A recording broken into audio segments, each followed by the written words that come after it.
Well, there we go, the Jonsered 2156 with the rebuilt Walbro HDA199 carb.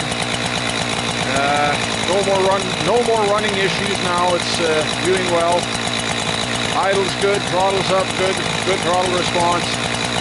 So like I say, this is kind of a follow-up video on that carb rebuild that I did on this little saw. They just need the diaphragms changed out from those hard blue filament pump diaphragms to use, and them aren't very good. So that, and like I say, add an atmospheric vent to them on the cover, on the regulating diaphragm side, and most of the time it solves the issues with them. Not always, but most times I found it works. So anyways, going to set up the camera here and do some cutting.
HDA156 is doing well now with its rebuilt carb. Took a little while to get this testing video together because, back when I rebuilt the carburetor, still busy with summer work. So now, like I say, we're getting into early winter, late fall, whatever you want to call it. First little skiff of snow here. Supposed to warm up in a few days, and this is all supposed to melt off. But today is one of those days where it's freezing, and it's below the freezing mark. So good to come out and get some test cutting done here, and at the same time get some firewood done. I just thought I'd come and get some, like I say, some run time on this little saw, and so far so good. It's idling a little bit fast because I've got the idle turned up from the warmer weather. Jets, I had backed them off and richened them up a bit for the colder weather here now, but I forgot to back the idle off a little bit, and I don't have a adjustment screwdriver in my pocket today, unfortunately. But just running a 16-inch bar, 325 chain. It's a bumper safety chain. It's got the extra safety link in it. A little bit slower cutting chain, and I don't have a very aggressive sharpen on it because I'm, like I say, cutting in kind of dirty wood here. Ran quite a few tanks of gas through it here since I've done this carb kit in it. So just like to say thanks again, everybody, for stopping by and checking out another one of my videos, and we'll see you all in the next one.